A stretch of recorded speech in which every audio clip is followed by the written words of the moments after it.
Hello, welcome to another program in my series on Free Thinking Forum, but this is a special program, a special series actually of 2 half-hour programs with my friend Bob Tapp. Welcome to the program, Bob. Thank you. Delighted to be here. Bob, you're a Professor Emeritus. 20-some years emeritus, yes. 20-some years now. and from Asian studies? Or no, humanities, religious studies, and South Asian studies. Aha.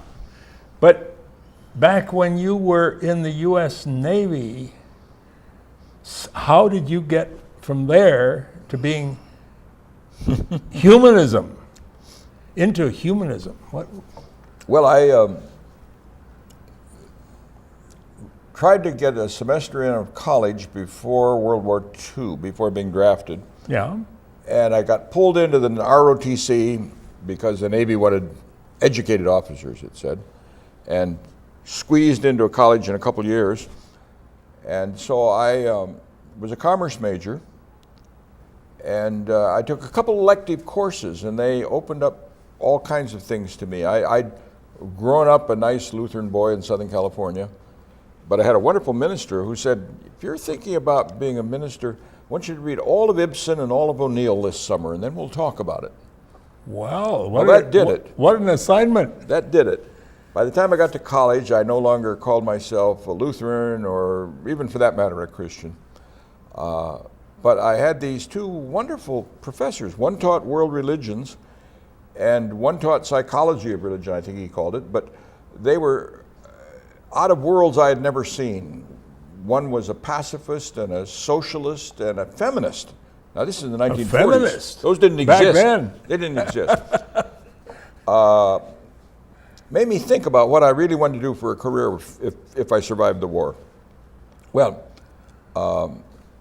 parenthetically, it turned out one of these professors went to another college, became dean of a seminary, and was on Martin Luther King's chair, doctoral committee. Yeah. And when I met Martin Luther King in the 50s, we shared this professor who had an impact on both of us. Well, anyway, I graduated, I went into the Navy, I was an ensign on a destroyer, we were engaged, the war was ending then, we were engaged in anti-submarine activities. So I had to stay on for a year. Was that bikini? Well, I had to stay on for a year. Yeah. And we were then going to do the bikini experiments on the bomb. Oh, yeah. The one that had been on Hiroshima and Nagasaki. Mm-hmm. So there I am out there, watching the bomb go off, going into the atoll afterwards, and looking at those destroyed ships. That's dangerous. And trying to imagine, you see, what had happened over there in Hiroshima and also in Nagasaki. Yeah. It was, and I came back, decided to do graduate work in religion because religion seemed to be terribly important. I'd been doing a lot of reading on the Soviet Union by then. I was a clear anti-communist in terms of what they'd done to people, and I was a little bothered that my country had to link up with them to get rid of Hitler, who was doing equally bad things to people. Yeah. And that religion had a lot to do with this. And by then I'd reread Lincoln's wonderful inaugural address in the middle of the Civil War. Remember where he said, both sides, they read the same Bible, they pray to the same God. Bingo. So I decided to major in religion, religious studies, and SC welcomed me back. They gave me a fellowship in world history, and SC, U.S. University of Southern California, yeah. What I focused on was India, because it seemed to me India was the cradle of so many religions. If I could understand that country and its development, I would understand my own country better and understand religions in other parts of the world. Well, one thing led to another. Here I am. I finally got a PhD. There were no jobs. I was very active in what we call race relations in Southern California at that point. And I'd even signed up for a job with the county commission. And suddenly a job opens in a little Universalist seminary. Universalist seminary, where's that? St. Lawrence University, way up in northern New York. And so I went there eagerly.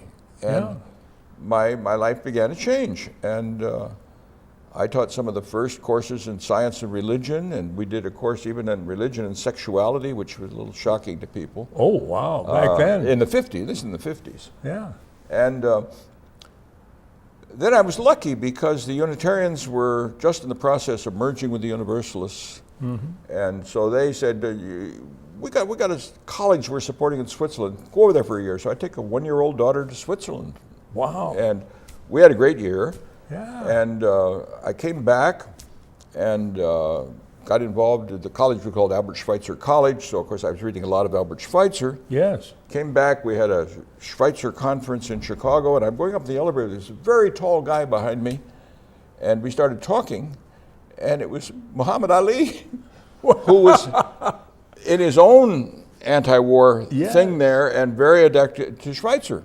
Yeah. And so that was a wonderful conference. So I had these lucky things in my life. You sure did. That came along. And one of the luckiest, I got to chair a commission and the merging of these two on science and religion. Oh, the Universalists and Unitarians? Yeah. I got to meet a number of interesting scientists then, and that was exciting.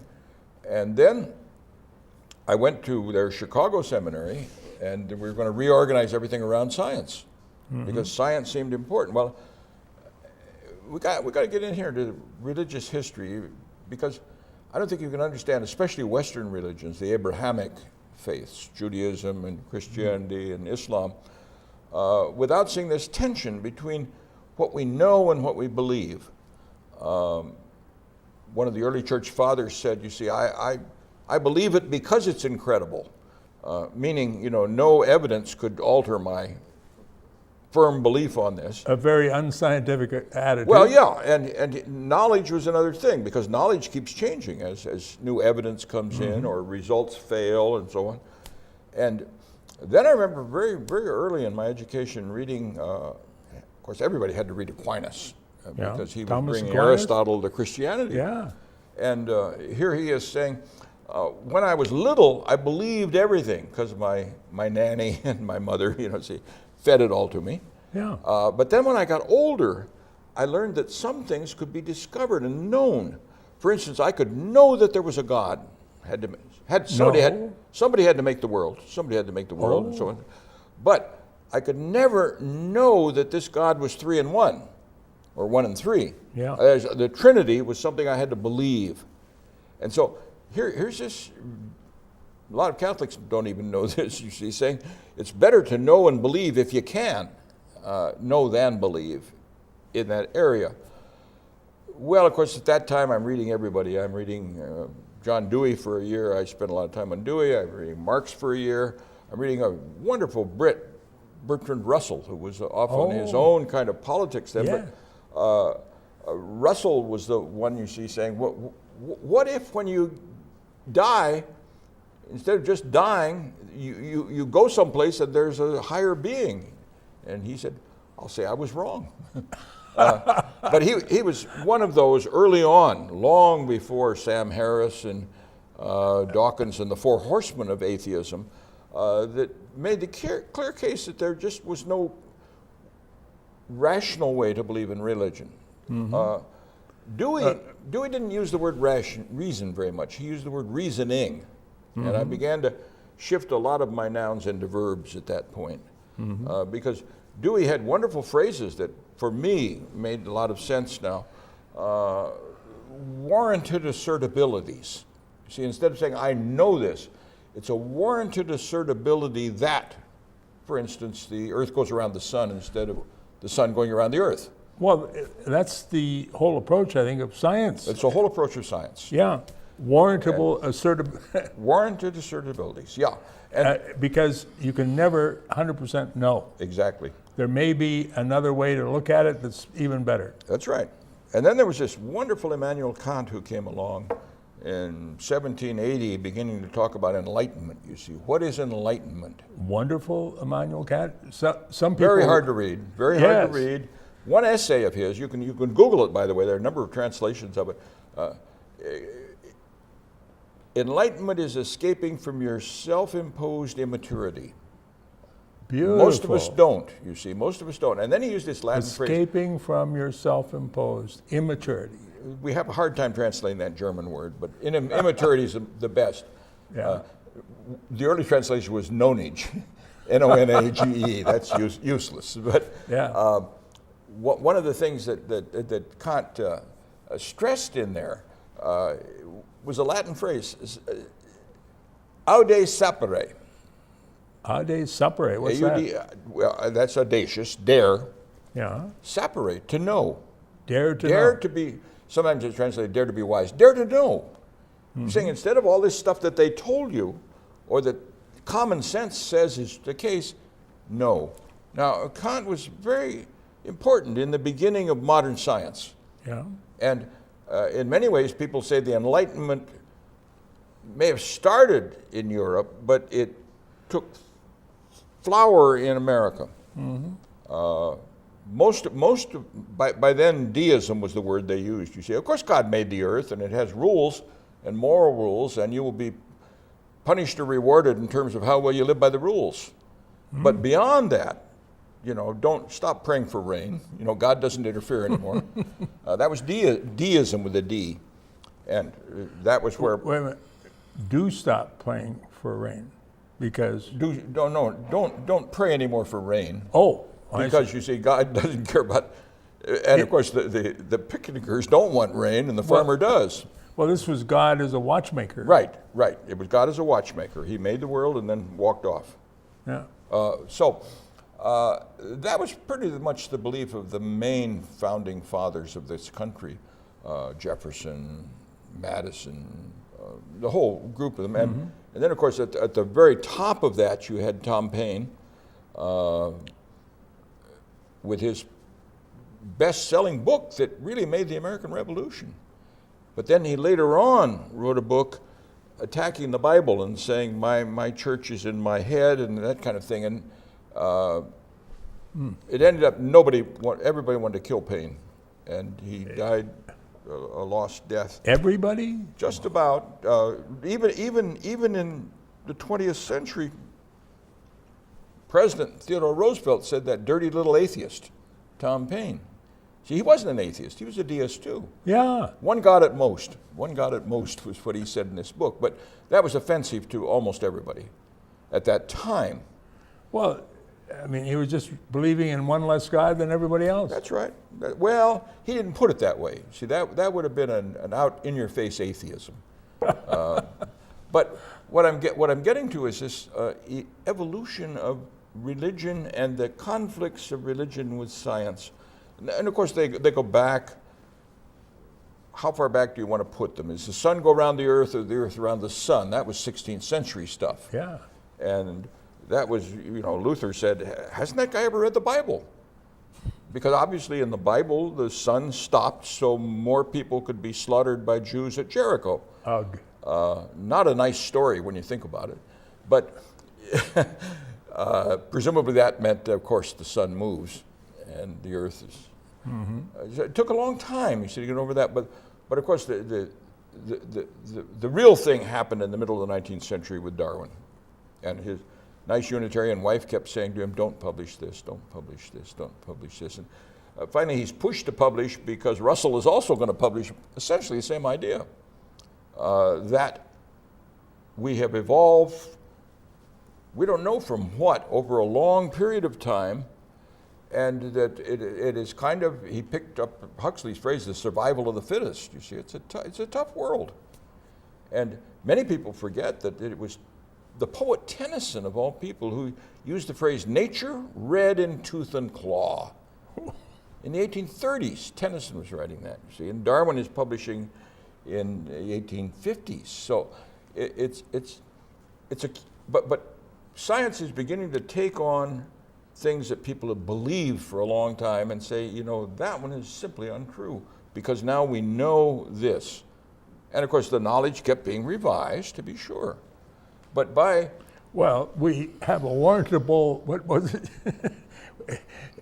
If it keeps being revised, it's not perfectly true. Well, Can I jump? You Okay. See, this is why Dewey is not using words like truth. Yeah. You see, Dewey, I think, is still our greatest American philosopher. Good. A lot of people don't know how to spell Dewey, or they. Dewey. But he lived so long and did so many things, and I always think of an academic who late in his life would go to Mexico City and chair a hearing on who slaughtered Trotsky. Stalin, you see. So everybody, it took courage, it took brilliant courage. And he's credited with school system, is he not? Oh yes, progressive education is John Dewey. Yeah. And many people don't know that Dewey spent part of his life in China discovering a whole different culture and how it fed into potentially a scientific culture, the Confucian history. So all these things are at our disposal. With the internet now, the whole world, is right at your desk. And what I guess I'm trying to get to is, how do we get this wonderful country of ours, based on a freedom of religion, to move a little faster? And one scholar, interesting enough, who's now, can I talk about Kitcher now? Okay. Okay. Philip Kitcher came from England with his also academic psychologist wife to the University of Minnesota. Really? Yes, he came here in our philosophy of science department. He then spent some time at UCSD in La Jolla. Yeah. And then he was called to Columbia, to the famous philosophy department at Columbia, and now holds the John Dewey Chair of Philosophy at Columbia. Well. Not only that, Kitcher just gave last year the famous Terry Lectures, which Dewey had given 80 years ago. Yes. But one of Kitcher's phrases. Can the viewers see this? Oh yes, yeah. You can. Again, part of the new world. It's 90 minutes long. No, there are 4 one-hour lectures. Oh, 1 hour. With some questions. You Okay. See. So each one's about 90 minutes. Yeah. But they are on YouTube. Good. And you go. We wrote down that address. Was it Life After Faith? Well, that's the name of they're going to come out in print now, but they hadn't come out in print initially when they went on YouTube. October 28, 2014. Right. That's when the And book will be published. But go to for YouTube. under $20. Go to YouTube and search for Kitcher Terry, Terry, and you'll get these 4 lectures. Yeah. You can watch him. Good. And learn a lot. And Kitcher uses a wonderful phrase. And that's Kitcher. Right. And Terry, Terry. Right. Okay. Right. Those are the 2 key words. He uses this wonderful phrase, progress from. From what? Well, he's, of course, in the Dewey tradition. Which No, is we usually speak about progress to something. Sure, to the future, to some wonderful age, you see, and we can spell it out. We just Onward aren't and there. upward forever. Sure, we aren't there yet, but we know what it's going to look like. Well, But he talks about progress from. Dewey, you see, would have began saying, as he outgrew his own childhood, around 1900, the important thing isn't beliefs, because beliefs get unseated by science and one thing and another, and eventually what's important really are the values that we hold, and democracy is one of those central values. Democracy and the willingness to go where reasoning takes us are central values. So values are not given to us by some sacred book or some sacred gods, or they're not in nature. They are human creations. And therefore they get revised, and they don't always get improved. But they can get improved. We have gone backward at times. They can get improved. And that's why I think the phrase that Kitcher's now using, of progress from, is wonderful. You see, from what? Well, for instance, we progressed from saying if your sexual orientation is at all off the scale, that big norm in the center, stay in the closet. We progressed in our lifetimes to 20-some states Big change. legalizing same-sex marriage. Yeah. None of us could have predicted this. You see, it wasn't progress toward freedom of marriage. It was progress from Discrimination and homophobia into a more serious taking of human dignity and freedom. Mm-hmm. And we could look at women's rights, we could look at rights of people of different colors, we could look at a whole series of things and say progress from is a much better phrase, you see, because it's after all humans who improve their values. Even Thomas Jefferson, I think you were saying, he made progress from what preceded him, but now we made progress from that slavery. Sure. Slave owner. Although I still want to hold Thomas as a pretty rare person because he wanted to get rid of slavery. He did. And he realized politically this is impossible. Yeah. So he settled for what we eventually said, you see, 30%. You can count, they're not really human. Washington, who didn't write a lot of stuff like Jefferson and didn't read quite as widely as Jefferson, freed his slaves at his death. So that even in that time, you see, there were people. And then I think it's lovely. In one of Kitcher's lectures, he talks about John Woolman, and a lot of people couldn't even spell John Woolman. You see, in Educator. No, the Quaker tailor, who went around to the other Quaker meetings and said, "Why are we tolerating slavery? We Quakers of all people." Well, okay, yeah, he was advocating stopping slavery. Yes. And then there's about the same time, there's an interesting minister in Boston named Theodore Parker. Mm-hmm. Parker was so popular that no church would hold his congregations. He had to preach in theaters.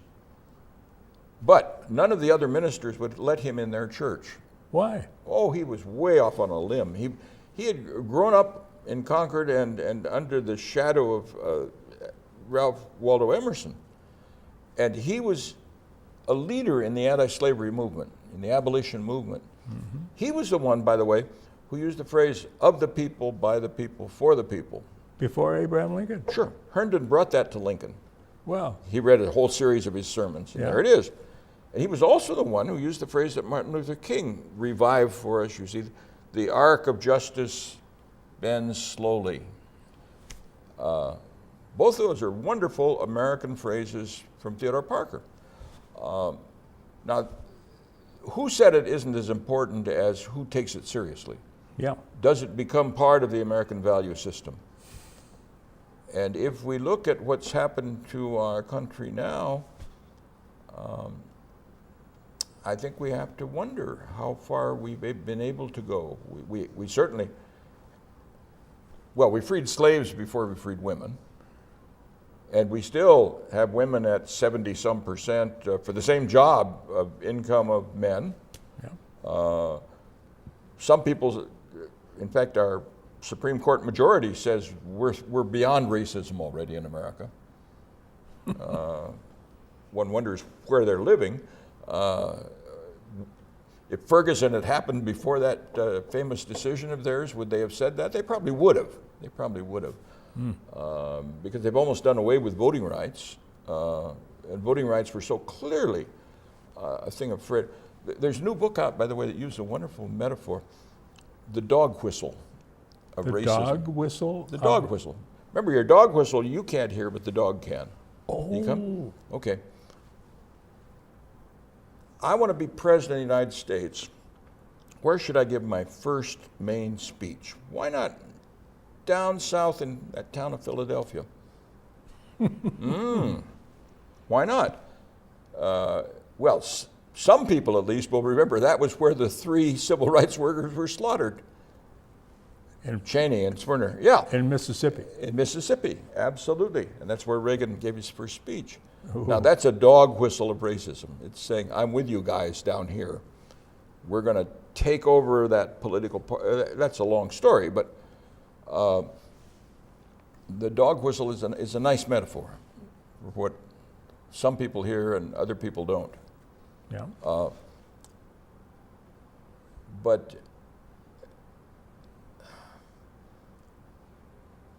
the wonderful thing about America is there's still a great deal of freedom in the country.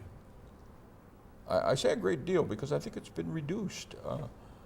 I keep wondering, I used to, in my years at Minnesota University, I was teaching a course that started with Darwin and went up to World War I, part of the humanities course. And I always used the Gallup question on evolution. Which is? For students. Well, the world was created less than 10,000 years ago in its present form. Okay, that's we used to then say that's fundamentalist Christian belief. The Bible is literally true. Archbishop Usher, 9 in the morning, 4004 BC. The second one is, it's taken millions of years for this world to evolve, but God has guided the process. Oh. And the third one, it's taken millions of years, and God had nothing to do with the process. Now that's the hardcore Darwin position. And that's still the least popular position. Really? Yeah. And more than 50% of us take one or two, not three. Well, I used to give this to students, and I would also ask them what their religious backgrounds were. Mm-hmm. Now, Minnesota, there are a lot of Lutherans. Oh, yes. And Lutherans presumably were not against evolution. Yeah. There are a lot of Catholics here, and Catholics by that time were not against evolution there were a couple of ifs. But who was against evolution? Yeah. See, popular Americans. And these kids had grown up in homes where they were somehow told, well, evolution hurts our religion, therefore. And I think the first year I was here, there was a wonderful conference, and I got in on it, that had been organized for biology teachers in high school in the state of Minnesota. And we tried to find out how many actually taught evolution in their courses. And lots of them, well, that's the last chapter, we never get to it. Never get to it. We don't get to it. It's too dangerous. It's too controversial. Yeah. Yep. So, and that is anti-scientific, I think. Well, and evolution is at the core not just of biology, but of so much of modern science. Yeah. That we're cheating our kids. We have cheated generation after generation of kids, and then they come to vote, and they think that climate change, that's something the radicals are pushing on us. You see? Afraid not. We have agreed to make 2 programs today, and we're almost at the end of the first one. We got 1 minute. Oh my. More people believed that there was a Noah and an ark and a flood than even believed Darwin was wrong. Really? Try that as a measure of American anti-science and anti-intellectualism, Absolutely. anti-science. And Wow. things don't just happen, you see. We have to say why. And is it correctable, and how? Oh, I sure hope our viewers look at those Kitcher Terry lectures on YouTube. I hope they do. I think you used the phrase purified religion. Yeah, he said. You see, he doesn't say it like Dawkins. I wish religions all just weren't here. He said religions can purify. Yeah, let's have purified religion. Well, thank you for tuning in to this program, and I hope you'll find us on the other half of the hour. Any closing word on this, Ab? Let's purify our politics along with our religion. Yes. And let's restore what started to be possible during a New Deal, a middle class that was educated, that cared not only about other people, but it cared even about other people in the world. Yes. Perfect. See you on another half hour soon. Okay.